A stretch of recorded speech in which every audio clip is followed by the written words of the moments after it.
नमस्कार दोस्तों, DD red के एक और रिएक्शन वीडियो में आपका स्वागत है। और आज मैं आपके लिए बहुत खास वीडियो लेकर आया हूं। ये वीडियो है नेशनल ज्योग्राफी का। The ancient university of Nalanda, it happens only in India. तो भाई इसमें बताया गया है नालंदा यूनिवर्सिटी के बारे में, जो कि नालंदा जो आप जगह जो है वो आप में से बहुत से लोग जानते होंगे कि वो कहाँ है। बिहार में है, मेरा होम स्टेट है। और ये बहुत फेमस यूनिवर्सिटी थी और अब इसको दोबारा पुनर्जीवित किया जा रहा है। तो चलिए देखते हैं कि नेशनल ज्योग्राफी वालों ने इस पर क्या बताया है, इसकी हिस्ट्री क्या बताई है। चलिए। आज कोई बेहतरीन यूनिवर्सिटीज की बात करे तो दिमाग में आते हैं ऑक्सफोर्ड, येल और कैम्ब्रिज जैसे नाम। लेकिन एक कमाल की बात बताऊं, करीब 1500 साल पहले कहानी कुछ और ही थी। क्योंकि तब भारत में थी एक ऐसी यूनिवर्सिटी जो आज दुनिया की सबसे पुरानी यूनिवर्सिटीज में से एक है, नालंदा। नालंदा शब्द 3 शब्दों से बना है, न प्लस आलम प्लस दा। इसका मतलब है एक ऐसा उपहार जिसकी कोई सीमा ना हो। वाकई जैसा नाम वैसा काम। इस यूनिवर्सिटी में ज्ञान का भंडार था। यहाँ सिर्फ धार्मिक ग्रंथ ही नहीं, बल्कि लिटरेचर, थियोलॉजी, लॉजिक, मेडिसिन और फिलॉसफी जैसे कई सब्जेक्ट्स पढ़ाए जाते थे। और तो और हर सब्जेक्ट का भरपूर ज्ञान देने के लिए बनाई गई थी 9 मंजिला लाइब्रेरी, जिसमें लाख 2 लाख नहीं 90 लाख से भी ज्यादा बुक्स और मैन्युस्क्रिप्ट्स थी। ये यूनिवर्सिटी 700 साल तक दुनिया को सीख देती रही। लेकिन नालंदा ने कई बार हमलों की मार को भी झेला।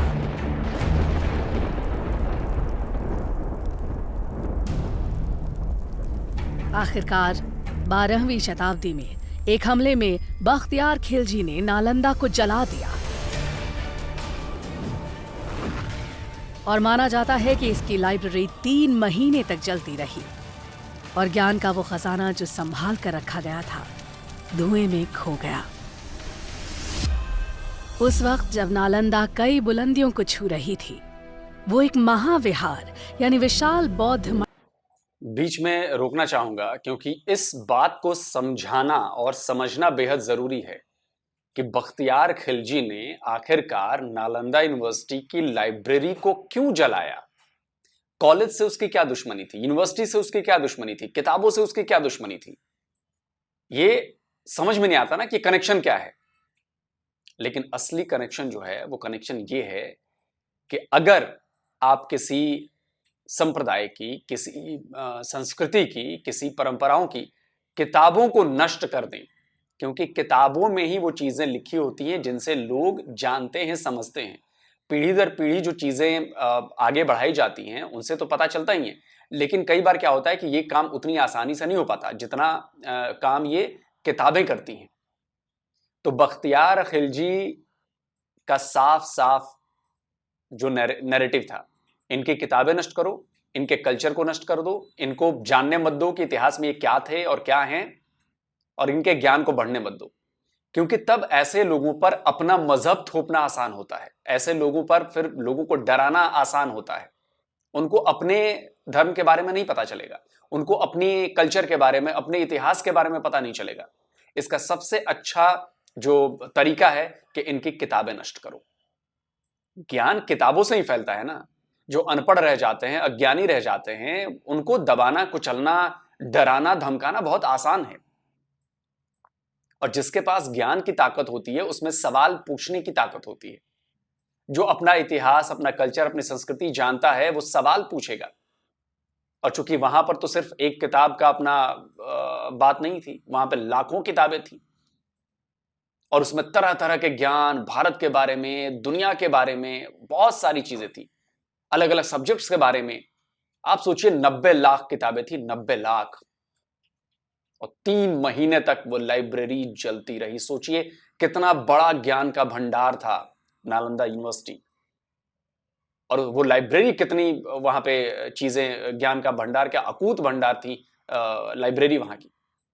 तो बख्तियार खिलजी ने देखिए, अभी आप देखिए किताबों में जो पढ़ाया जाता है उसी को सच लोग मान लेते हैं। पाकिस्तान में क्या होता है, किताबों में जो पढ़ा दिया गया है बच्चे बच्चे के जुबान में घुस गया है, आज वो नफरत बाहर निकल रही है।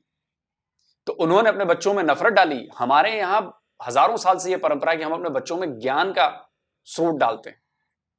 तो बख्तियार खिलजी ने उस ज्ञान के स्रोत को ही जला डाला कि न रहेगा ज्ञान, न इन्हें अपने इतिहास का पता चलेगा, न अपने ये कौन है ये पता चलेगा। इनको अपने वश में कर लेने का सबसे अच्छा उपाय है इनकी किताबें नष्ट कर दो, कल्चर नष्ट कर दो। और यही हुआ। जितने भी हमलावर आए यहां पे, वो चाहे बाबर हो, अकबर हो, जितने भी हो, अकबर तो यहीं पैदा हुआ, जितने भी हमलावर थे सबने यही काम किया। इनके इतिहास को मिटा दो, इनकी किताबों को मिटा दो। यह है असली चीज। विशाल बौद्ध मठ का हिस्सा थी, जिसके खंडहर आज भी 57 एकड़ में फैली इस साइट में नजर आते हैं। कुछ रिकॉर्ड्स के मुताबिक नालंदा दरअसल आम के बगीचे पर बनी थी, जिसे 500 व्यापारियों ने गौतम बुद्ध को तोहफे में दिया। पर आर्कियोलॉजी के हिसाब से नालंदा को 5th सेंचुरी बीसी में गुप्त काल में बनाया गया था।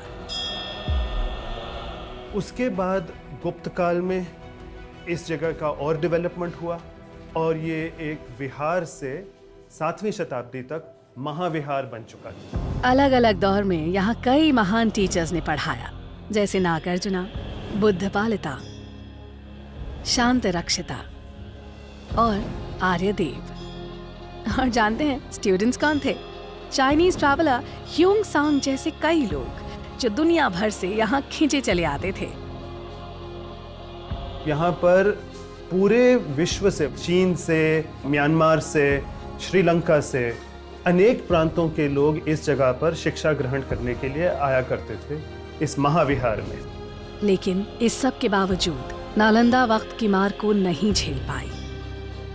इसीलिए डॉक्टर अब्दुल कलाम की पहल से नालंदा ने एक मॉडर्न इंटरनेशनल यूनिवर्सिटी के रूप में फिर से जन्म लिया। नालंदा जैसी यूनिवर्सिटी इस बात का सबूत है कि भारत का ज्ञान सदियों से दुनिया को रोशन कर रहा है। हम उम्मीद करते हैं कि वक्त एक बार फिर करवट लेगा और बेहतरीन एजुकेशन की तलाश करता हर इंसान कहेगा, it happens only in India. Video छोटा सा था, लेकिन आपको समझ में आ गया होगा कि ये वीडियो लेकर मैं क्यों आया। ये वीडियो इसलिए लेकर आया कि दुनिया जाने, दुनिया समझे कि भारत क्या है। भारत को यूं ही विश्व गुरु नहीं कहा जाता था। भारत ने आपको शून्य दिया है, भारत ने आपको बटन दिए हैं, भारत ने आपको फ्लश टॉयलेट दिया है, भारत ने आपको शैम्पू दिया है, भारत ने आपको रामानुजम जैसे महान मैथमेटिशियन दिए हैं, आर्यभट्ट जैसे मैथमेटिशियन दिए हैं, जगदीश चंद्र बोस जैसे साइंटिस्ट दिए हैं, अरविंद खुराना जैसे साइंटिस्ट दिए हैं। लिटरेचर में इतना काम किया है तुलसीदास, वाल्मीकि। क्या क्या नहीं है इंडिया के पास। इंडिया का इतिहास स्वर्णिम अक्षरों में लिखा गया है।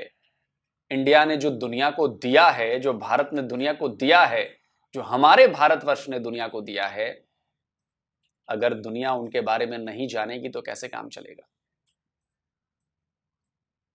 मॉडर्न आविष्कारों में आपकी ये वाईफाई से लेकर, माइक्रोचिप से लेकर, यूएसबी से लेकर सब इंडियंस की देन है। ईमेल तक इंडियंस की देन है।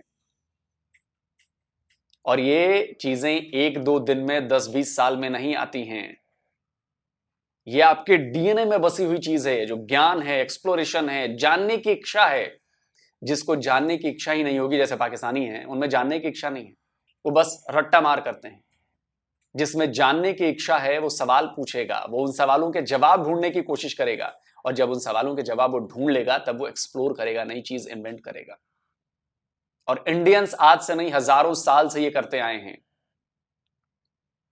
आप अगर जाकर वैमानिक शास्त्र पढ़ेंगे, जब लोगों ने विमानों का नाम तक नहीं सुना था, जब राइट ब्रदर्स ने विमान का आविष्कार तक नहीं किया था, तब हमारे ग्रंथों में वैमानिक शास्त्र लिखे गए, जिसमें एरोप्लेन के, हवाई जहाज के डायमेंशन से लेकर बहुत सारी चीजें बताई गई हैं उसमें।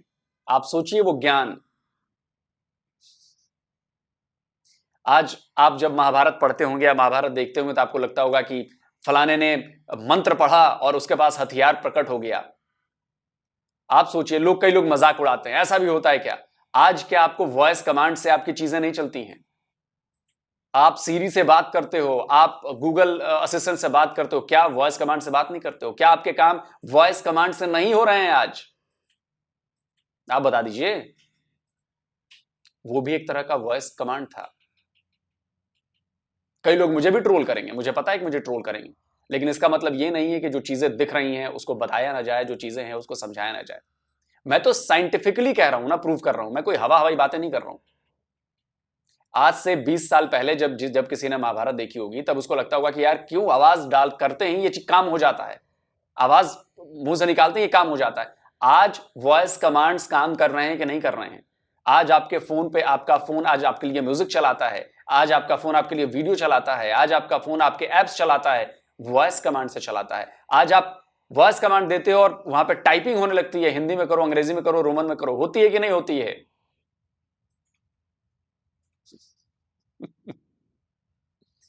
हमारे ग्रंथों को आप पढ़ेंगे तो उसमें पूरी तरह से साइंटिफिक चीजें हैं और ये प्रूव हो रही हैं धीरे धीरे, ये धीरे धीरे प्रूव हो रही हैं। तो हमारे यहां कोई हवा हवाई बातें नहीं लिखी हैं, वैज्ञानिक आधार के साथ बातें लिखी गई हैं। आज भले ही आप लोग उसका मजाक उड़ा रहे हैं, लेकिन कल को आप मानिए ऐसा मजाक उड़ाना होता तो आप सोचिए कि जब पहला एटम बम बनाया डॉक्टर रॉबर्ट जे ओपेनहाइमर ने, तो उन्होंने पता है किसको याद किया? उन्होंने गीता, हमारे ग्रंथ को याद किया, उसमें लिखी बातों को याद किया और कहा, उन्होंने क्या कहा मैं आपको सुनवा देता हूं, सुनिए। I remembered the line from the Hindu scripture, the Bhagavad Gita. Vishnu